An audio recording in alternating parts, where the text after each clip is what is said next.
Hi guys, Prabhas, Amitabh Bachchan, Dulquer Salman, Deepika Padukone, Kamal Haasan, അന്നാബൻ അങ്ങനെ ഒരു വലിയ താരനിരകളോടുകൂടി നാഗശ്വൻ തിരക്കഥ എഴുതി സംവിധാനം ചെയ്ത് കൽക്കി ഇപ്പൊ തിയേറ്ററിൽ ഓടിക്കൊണ്ടിരിക്കുവാണ്. അപ്പൊ അതിന്റെ ഡീറ്റെയിൽ റിവ്യൂ ആയിട്ട് ഞാൻ ഓൾറെഡി റിവ്യൂ ഇട്ടിട്ടുണ്ട്. കാരണം ഒരുപാട് പേര് ഇതിനെ കുറിച്ച് ഒരു നെഗറ്റീവ് അഭിപ്രായം പറയുന്നത് കേട്ടു. ഇവൺ എന്റെ റിവ്യൂ താഴെ പടം പോരാ, ഈ റിവ്യൂ പറയുന്നത് കേട്ടിട്ട് പോകാൻ പാടില്ല, വെറുതെ പൊക്കി അടിച്ച് സിനിമയെ പ്രൊമോട്ട് ചെയ്യുവാണെന്നുള്ള രീതിയിലൊക്കെ അഭിപ്രായം കണ്ടു.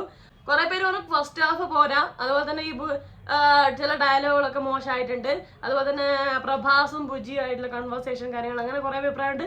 പറയുന്നത്രയും ഗംഭീരം അല്ല പടം എന്നുള്ള ഒരുപാട് അഭിപ്രായം ഈ സിനിമയെ കുറിച്ച് കേൾക്കുന്നുണ്ട്. അപ്പൊ ഇത്രയും നെഗറ്റീവ് അഭിപ്രായങ്ങൾ നിങ്ങൾ എല്ലാവരും ഇരുന്ന് കേട്ട സ്ഥിതിക്ക് ഞാൻ ഒന്നും കൂടി ഇന്ന് സിനിമ പോയി കണ്ടു. അത് നമുക്ക് തോന്നിയത് കറക്റ്റ് ആയിരുന്നില്ല, എന്തൊക്കെയായിരുന്നു അതിൽ കാണേണ്ട കാര്യങ്ങൾ, എന്തെങ്കിലും കാണാതെ വന്നിട്ടുണ്ടോ എന്നൊക്കെ അറിയാൻ വേണ്ടി ഒന്നും കൂടി ഞാൻ കണ്ടു. ഞാൻ ആദ്യം കണ്ട തെലുഗുവിൽ തന്നെയാണ്, ഒറിജിനൽ വേർഷനിൽ കാണാനില്ല. എനിക്ക് അങ്ങനെയാണ് ഞാൻ സിനിമ കാണാറ്. തമിഴ് സിനിമയാണ്, തമിഴിൽ കാണും. അപ്പൊ അറിയാത്തൊക്കെ സബ് ടൈറ്റിൽസ് വെച്ച് നമുക്ക് മനസ്സിലാക്കാമല്ലോ. അതുപോലെ തെലുഗു അങ്ങനെയാണ് ഞാൻ കാണാറ്. അപ്പൊ ഇത് അതുപോലെ തന്നെ കണ്ടതാണ്. പക്ഷെ എന്തെങ്കിലും മിസ്സായി വെച്ചാൽ മലയാളത്തിൽ പോയി കണ്ടു. ഇപ്പൊ പറയാനുള്ളത് പടം ഓട്ടുക നോക്കുവാണ്, ഗംഭീര പടമാണ്. പടത്തിന്റെ ഫസ്റ്റ് ഹാഫിൽ തീർച്ചയായിട്ടും നെഗറ്റീവ്സ് ഉണ്ട്. അല്ലെങ്കിൽ ഫസ്റ്റ് ഹാഫിൽ എനിക്കൊന്ന് പ്രഭാസ് വരുന്ന സീനുകൾ കുറച്ചൊന്ന് ഓവർ ദ ടോപ്പ് ആക്കാൻ, അല്ലെങ്കിൽ ഒന്ന് ഹീറോയിസം കാണിക്കേണ്ട സീനുകൾ കാര്യങ്ങളൊക്കെ ഉണ്ട്. ഡയലോഗുകളുണ്ട്, ചില ഡയലോഗുകൾ കുറച്ച് മോശമായിട്ടും അല്ലെങ്കിൽ കുറച്ച് ബോറായിട്ടൊക്കെ തോന്നിയിട്ടുണ്ടായിരുന്നു. അത് ബുജ്ജി ആയിട്ടുള്ള ഡയലോഗുകൾ. പിന്നെ പ്രഭാസും ആ നാട്ടുകാരും, കാശിയിലുള്ള നാട്ടുകാരുമായിട്ടുള്ള കുറെ സീനുകളിൽ, കുറച്ച് സീനുകളിലൊക്കെ കുറച്ച് ഡയലോഗുകളൊക്കെ ഒരു സാധാരണ സിനിമയുടെ രീതിയിലോട്ട് ചിലത് വന്നിട്ടുണ്ട്. അതുപോലെ തന്നെ പ്രഭാസിന്റെ ഫസ്റ്റ് ഫൈറ്റിൽ പ്രഭാസും ബുജിയായിട്ടും പ്രഭാസും വില്ലന്മാരായിട്ടുള്ള ഡയലോഗുകളൊക്കെ സാധാരണ സിനിമയുടെ സ്റ്റൈല് എവിടെയൊക്കെ വന്നിട്ടുണ്ട്, ശരിയാണ്. പക്ഷെ അതൊന്ന് മാറ്റി വെച്ചാൽ പടം ഗംഭീരമാണ്. അങ്ങനെ കുറച്ച് നെഗറ്റീവ്സ് ഉണ്ട്. അതുപോലെ തന്നെ VFX അറ്റ്മോസ്റ്റ് പെർഫെക്ഷൻ ചെയ്യാൻ അവർ നോക്കിയിട്ടുണ്ട്.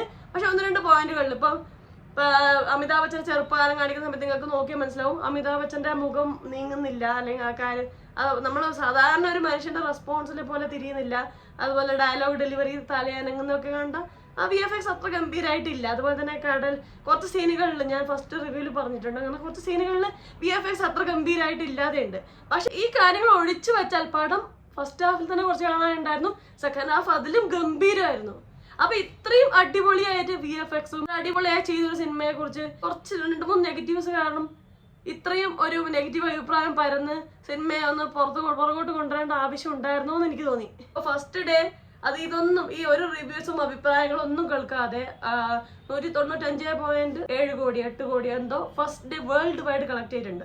ഇന്ത്യയിൽ മാത്രം ഫസ്റ്റ് ഡേ കളക്ട് ചെയ്ത 95 കോടിയാണ്.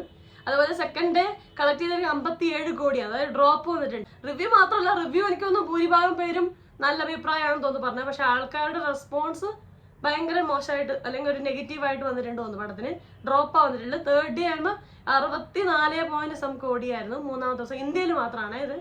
അത് നാലാമത്തെ ദിവസം ഇന്നത്തെ കണക്ക് പ്രകാരം 67 കോടി. അപ്പൊ നിലവില് അത് മൊത്തം ഇന്ത്യയിൽ മാത്രം ഇപ്പൊ 285 കോടിയോളം കളക്ട് ചെയ്തിട്ടുണ്ട്. സോ മോസ്റ്റ് പ്രോബബ്ലി ഈ ഒരാഴ്ച കഴിയുമ്പോഴേക്ക് തീർച്ചയായിട്ടും 500 കോടിയിലോട്ട് വളരെ ഈസി ആയിട്ട് എത്തുമോ. എന്താണ് നിങ്ങൾക്ക് സിനിമയിൽ ഒട്ടും ഇഷ്ടപ്പെടാതെ വന്നത്, എന്താണ് ഇതിന്റെ വലിയ കാരണം വ്യക്തമല്ല. എന്തുകൊണ്ടാണ് മറ്റ് ഭാഷയിൽ, അതായത് ഇപ്പം തെലുഗു ഇൻഡസ്ട്രി പോലത്തെ ഒരു സംഭവം, ഒരു ഇൻഡസ്ട്രിയാണ് ഇങ്ങനത്തെ ഒരു സംഭവം ഉണ്ടാക്കി എടുത്തതുകൊണ്ട് വല്ല നെഗറ്റീവ് തോന്നുന്നുണ്ടോ എന്ന് എനിക്കറിയില്ല. നമ്മൾ മലയാളം ഇൻഡസ്ട്രിക്ക് പറ്റണമെന്നില്ല, കാരണം അത്രയും 600 കോടിയോളം മുതൽ മുടക്കി എടുത്ത സിനിമയാണ്. അത്രയും കാശ് സിനിമയിൽ ഇൻവെസ്റ്റ് ചെയ്യാൻ പറ്റുന്ന പ്രൊഡ്യൂസേഴ്സ് ഉണ്ട്. അപ്പൊ തീർച്ചയായിട്ടും അങ്ങനത്തെ അത്രയും വൻ പ്രൊജക്ടുകൾ അവിടെ വരാനുള്ള സാധ്യതകളുണ്ട് മലയാളത്തെ അപേക്ഷിച്ച് നോക്കുമ്പോൾ. അപ്പൊ അതുകൊണ്ട് തന്നെ ആ ഒരു കാരണം കൊണ്ടാണോ ഈ നെഗറ്റീവ് അഭിപ്രായം എന്നറിയില്ല. ഇനി അതല്ല വല്ല റിലീജിയൻ ബേസ്ഡ്, കാരണം മഹാഭാരതം, കൽക്കി അങ്ങനെ മൊത്തം റിലീജിയൻ, ഹിന്ദു റിലീജിയൻ ബേസ്ഡ് ആയിട്ടുള്ള ഒരു സ്റ്റോറി കാര്യങ്ങൾ പറയുന്നതുകൊണ്ടാണോ നെഗറ്റീവ് അഭിപ്രായം? അതാണോ ആൾക്കാർക്ക് അതും ബ്രഹ്മാണ്ഡ സിനിമയായിട്ട് മാറി അപ്പൊ ആൾക്കാർക്ക് ഇഷ്ടപ്പെടാത്തതാണോ അല്ല, എന്താണ് ഇതിന്റെ പിന്നിലുള്ള ആക്ച്വൽ റീസൺസ്? അല്ലാതെ ഇത്രയും നെഗറ്റീവ് അഭിപ്രായം പറയാൻ മാത്രം നെഗറ്റീവ് ഹോൾ സിനിമ എടുത്തു നോക്കുമ്പോൾ അത്രയൊന്നും ഉള്ളതായിട്ട് തോന്നില്ല. അപ്പൊ എന്തുകൊണ്ടാണ് ഇതിന് ഇത്രയും ഒരു നെഗറ്റീവ് അഭിപ്രായം വന്നതെന്ന് നിങ്ങൾ താഴെ കമന്റ് ചെയ്യുക. എന്താണ് നിങ്ങൾക്ക് തീരെ ഇഷ്ടപ്പെടാതെ, ഈ പടത്തിൽ ഇഷ്ടപ്പെടാതെ വന്നത് താഴെ കമന്റ് ചെയ്യണം. ഇതിൽ സംഭവമായിട്ട് എടുത്തു പറയേണ്ടത് ഇതിന്റെ മേക്കിംഗ് ചെയ്ത ആളെ തന്നെയാണ്. ഫസ്റ്റ് പറയേണ്ട ആള് നാഗശ്വൻ തന്നെയാണ്. മഹാഭാരതം കഥയും കൽക്കി എന്നുള്ള സ്റ്റോറി എല്ലാം ക്ലബ് ചെയ്ത് ഇങ്ങനത്തെ ഒരു സ്റ്റോറി ഉണ്ടാക്കി എടുത്തു. അതൊരു ഗംഭീര സംഭവമാണ്. അശ്വത്ഥാമാവിന് ഇങ്ങനത്തെ ഒരു ശാപം കിട്ടി, അത് കൽക്കി ആയിട്ട് കണക്ട് ചെയ്ത് ഇങ്ങനത്തെ ഒരു സംഭവം കഥ ഉണ്ടാക്കി എടുത്തു, ബ്ലെൻഡ് ചെയ്തെടുത്തുള്ള കിടില സംഭവമാണ്. അത്രയും റിസർച്ച് ചെയ്താൽ മാത്രമേ ഇങ്ങനെ ഒരു കഥ, അങ്ങനെ ഒരു തിരക്കഥയോ അങ്ങനത്തെ ഒരു കഥയോ നമ്മളെ മുന്നിൽ എത്തിക്കാൻ പറ്റും. അത് നമ്മളെ ഒരു ഫ്യൂച്ചറിൽ നടക്കുന്ന ഒരു സംഭവത്തിന്റെ ഒരു ടെക്നോളജി സംഭവങ്ങളെല്ലാം വെച്ച് മിക്സ് ചെയ്ത് നല്ലൊരു ബ്രഹ്മാണ്ഡ ഇന്റർനാഷണൽ ലെവൽ പടമാണ് പുള്ളിക്കാരൻ ഇത് എടുത്തിട്ടുള്ളത്. അത് എടുത്തു പറയണം. അതേപോലെ കുറെ മെഷീൻസ്, ഇപ്പൊ ഈ ഭൈരവ ഒഴിച്ചോണ്ടുന്ന കാറൊക്കെ റിയൽ ആയിട്ട് നിർമ്മിച്ചിട്ടുണ്ട്. അതുപോലെ തന്നെ വേറൊരു മെഷീൻ എന്തോ സ്റ്റാറ്റസ് ഇട്ടിട്ടുണ്ട് നാഗശ്വൻ. അപ്പൊ അതൊക്കെ റിയൽ ആയിട്ട് അവർ നിർമ്മിച്ചു സിനിമയ്ക്ക് വേണ്ടി. സോ നമ്മൾ ഹോളിവുഡ് സിനിമകളിലാണ് ഒരു സിനിമയ്ക്ക് വേണ്ടി അവർ ഇത്രയും എഫേർട്ട് എടുത്ത് സംഭവങ്ങളൊക്കെ ചെയ്ത് മാക്സിമം റിയലിസ്റ്റിക് ആക്കാൻ നോക്കുന്നത്. അങ്ങനത്തെ സംഭവങ്ങളൊക്കെ ഈ സിനിമയ്ക്ക് വേണ്ടി ചെയ്തിട്ടുണ്ടെന്നുള്ള ഒരു അഭിമാനിക്കാവുന്ന കാര്യം തന്നെ, പ്രൗഡ്ഫുൾ ആയ കാര്യം തന്നെ. ഒരു ഇന്ത്യയിൽ ഇത്രയും റിയലിസ്റ്റിക് ആയ അടിപൊളി VFX സംഭവങ്ങളായിരുന്നു. Utmost perfection. ഞാൻ പറഞ്ഞില്ല, 1-2 സ്ഥലങ്ങളിൽ തീർച്ചയായിട്ടും പ്രശ്നങ്ങൾ ഉണ്ടെങ്കിൽ പോലും ഓൾ ടുഗദർ സിനിമ എടുത്ത ഗംഭീര VFX പരിപാടികളും ഗംഭീരമായിട്ട് ചെയ്തു വെച്ച മേക്ക് ചെയ്തിട്ടുള്ള സംഭവങ്ങളാണ്. ആദ്യത്തെ റിവ്യൂവിൽ പറഞ്ഞു സിനിമാറ്റോഗ്രാഫി കിട്ടില്ലായിരുന്നു, എഡിറ്റിംഗ് കിട്ടില്ലായിരുന്നു, അതുപോലെ സ്റ്റണ്ട് അൻപറിവ്, അങ്ങനെ ഒരുപാട് പേരുണ്ട്. 5-6 ആൾക്കാർ ഒരുമിച്ച് ചെയ്യുന്ന സ്റ്റണ്ട് എല്ലാം. മ്യൂസിക് ചെയ്ത് സന്തോഷ് നാരായണൻ ഒരു പരിധി വരെ വളരെ നന്നാക്കിയിട്ട് തന്നെ ഉണ്ട്. മ്യൂസിക് എന്ന് വേണം പറയാം, ബാക്ക്ഗ്രൗണ്ട് മ്യൂസിക് നന്നാക്കിയിട്ട് തന്നെ ഉണ്ട്.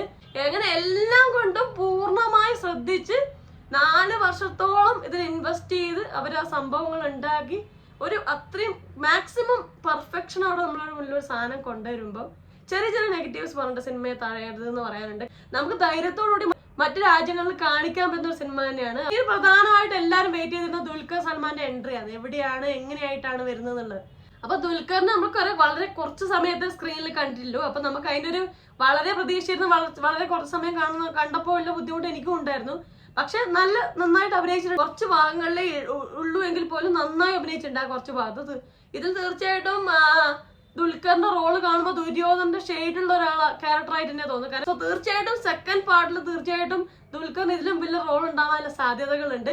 ഇതിൽ ഗംഭീരമായി ചെയ്തു. അപ്പൊ ഇതിലും വലിയ റോളായിട്ട് നമുക്ക് കാത്തിരിക്കാം. എന്തായാലും ദുൽഖർ ഈ സിനിമയിൽ വരച്ചിട്ടില്ല, അതുകൊണ്ട് തന്നെ എവിടെയാണെന്നുള്ള കാര്യമൊന്നും വ്യക്തമാക്കിയിട്ടില്ല.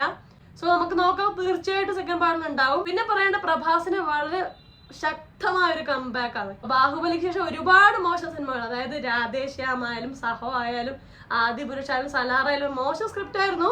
അതിലുപരി പുള്ളിക്കാരന്റെ ബോഡി, മുഖം എല്ലാം മാറിയിട്ടുണ്ടായിരുന്നു, ഭയങ്കരമായിട്ട് മോശമായിട്ടുണ്ടായിരുന്നു. അതൊക്കെ തിരിച്ചു വന്നിട്ടുണ്ട്. സലാറിലത്തെ പുള്ളിക്കാരന്റെ ബോഡി ഒരുപാട് തിരിച്ചു വന്നിട്ടുണ്ടായിരുന്നു. കൽക്കിലോട്ട് എത്തുമ്പോൾ പുള്ളിക്കാരന്റെ ബോഡി മാത്രമല്ല മുഖം, അഭിനയം എല്ലാം അടിപൊളിയായി തിരിച്ചു വന്നിട്ടുണ്ട്. നല്ല വൻ കംബാക്ക് ആയിട്ടുണ്ട് പ്രഭാസിന്റെ ഭാഗത്ത്. പുള്ളിക്കാരൻ നെഗറ്റീവ് ഷെയ്ഡുള്ള ക്യാരക്ടറാണ് കിട്ടിയിട്ടുണ്ട്. നിങ്ങൾ സിനിമ കണ്ടവരാണ്, ആരാണെന്ന് മനസ്സിലായി കാണും. പിന്നീട് മികച്ചു നിൽക്കുന്ന ആള് അശ്വത്ഥാമാവായി എത്തിയ അമിതാഭ് ബച്ചനാണ്. ഭയങ്കര ഹെവിയായ റോളാണ്. അത് ഭയങ്കര അടിപൊളിയായി നമ്മളെ മുന്നിൽ കൊണ്ടുവന്നിട്ടുണ്ട്. ഭയങ്കര ഒരു എന്താ പറയുക, ഭയങ്കര പവറുള്ള ഒരു കരിസ്മയുള്ള നടനാണ് അമിതാഭ് ബച്ചൻ. ആക്ഷൻ രംഗങ്ങളൊക്കെ അതിഗംഭീരമാണ്. അതിലപ്പുറം ജസ്റ്റ് മുഖത്തോട് നോക്കുന്ന രംഗങ്ങൾ പോലും നമ്മൾ പിടിച്ചിരുത്താൻ പറ്റുന്ന രംഗങ്ങൾ, അത്രയും അഭിനയം ഭയങ്കരമായിട്ട് സിനിമയെ കൊണ്ടുപോയിട്ടുണ്ട് അമിതാഭ് ബച്ചൻ. അത് എടുത്തു പറയണം. ദീപിക പദുക്കോൺ ഭയങ്കര ഇമ്പോർട്ടന്റ് ആയ റോളാണ്. തീർച്ചയായിട്ടും സെക്കൻഡ് പാർട്ടിലെ പുള്ളിക്കാരി ഉണ്ടാവും. അപ്പൊ പുള്ളിക്കാരി നന്നായി ചെയ്തിട്ടുണ്ട്, കൈയടക്കത്തോടുകൂടി ചെയ്തിട്ടുണ്ട്. അന്നാവൻ ഉണ്ട്.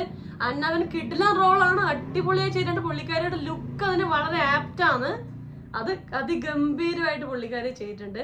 പിന്നെ പറയേണ്ടത് കമലഹാസൻ ഉണ്ട്. കമലഹാസൻ നല്ല നെഗറ്റീവ് ഷെയ്ഡുള്ള ഒരു ക്യാരക്ടറാണ്, പക്ഷെ അതിഗംഭീരമായി ചെയ്തിട്ടുണ്ട് എന്ന് വേണം പറയാൻ. കിടിലാക്കിയിട്ടുണ്ട്. നിങ്ങൾക്ക് കമലഹാസന്റെ ഫസ്റ്റ് വരുന്ന എൻട്രി സീനിലെ നോട്ടം കാര്യങ്ങളെല്ലാം കിടുവായിട്ടുണ്ട്. നിങ്ങൾ തിയേറ്റർ കാണുമ്പോൾ ഒരു ഫീൽ കിട്ടും.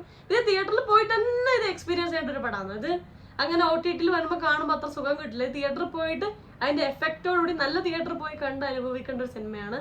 സോ എനിക്ക് സിനിമ വളരെയധികം ഇഷ്ടപ്പെട്ടു. ചെറിയ ചെറിയ നെഗറ്റീവ്സുകളും ഉണ്ട്. ഇത്രയും ഒരു വലിയ സിനിമയെ, ഇത്രയും അടിപൊളിയായ ഒരു സിനിമയെ നെഗറ്റീവായി കാണാൻ എനിക്ക് തോന്നുന്നില്ല. അത്ര ഗംഭീരമായിട്ടുണ്ട് സിനിമ. നിങ്ങൾ എന്റെ അഭിപ്രായത്തോട് യോജിക്കുന്നുണ്ടോ? യോജിക്കുന്നവർ താഴെ കമന്റ് ചെയ്യണേ. നിങ്ങൾക്ക് എന്താണ് ഇഷ്ടപ്പെട്ടത്? പടം ഇഷ്ടപ്പെട്ടോ? എന്തൊക്കെയാണ് നിങ്ങളെ ഹാപ്പി ആക്കിയ സംഭവങ്ങൾ? എന്തൊക്കെയാണ് ഈ പടത്തിൽ നിങ്ങളെ എക്സൈറ്റ് ചെയ്ത ഗൂസ് പംസ് ഉണ്ടാക്കിയ സംഭവങ്ങൾ? എന്തൊക്കെ എല്ലാം താഴെ കമന്റ് ചെയ്യുക. ഇഷ്ടപ്പെടാത്തവർ അതിന്റെ കാരണം ദയവ് ചെയ്ത് താഴെ കമന്റ് ചെയ്യണേ. എനിക്ക് അറിയാൻ വേണ്ടിയിട്ടാണ്. അപ്പൊ അത്രയില്ല, ലൈക്ക് ചെയ്യുക, വീഡിയോ ഇഷ്ടപ്പെടുവാണെങ്കിൽ സബ്സ്ക്രൈബ് ചെയ്ത് സപ്പോർട്ട് ചെയ്യുക. അപ്പൊ കമന്റ് ചെയ്യുക നിർബന്ധമായിട്ട്, നെഗറ്റീവ് ആയാലും പോസിറ്റീവ് ആയാലും കമന്റ് ചെയ്യുക, ഷെയർ ചെയ്യുക. അപ്പൊ അത്രയേ ഉള്ളൂ. എല്ലാവരും ഹാപ്പി ആയിട്ടിരിക്കുക. മറ്റൊരു റിവ്യൂ, റിയാക്ഷനോ, സോഷ്യലി ഷെയർ നെക്സ്റ്റ് ടൈം കാണാം. അതുവരെ ബൈ ബൈ.